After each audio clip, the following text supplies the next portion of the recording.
Hey guys, welcome back with me again in this channel. On today's tutorial, I'm going to show you how you can show or hide your name tag in Dress to Impress.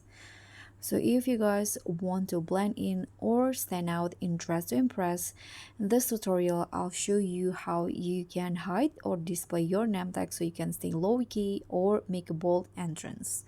So here I'm already on the DTI lobby, and as you guys can see here, okay, so this is my avatar. And if you want to know where is the name tag options, what you need to do is just find the settings on the left side of your screen.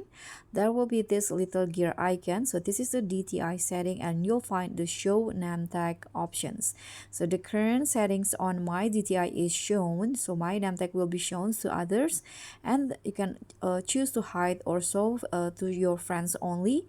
So here, let's say I'm going to just hide it, and this is, and the changes will be applied just like that. Just like that. If you want to change it again, just go back to the settings. So that's all from me. Thank you so much for watching. Don't forget to like, comment, and subscribe, and also click on the thanks button below. I'll catch you all on the next tutorials. Bye.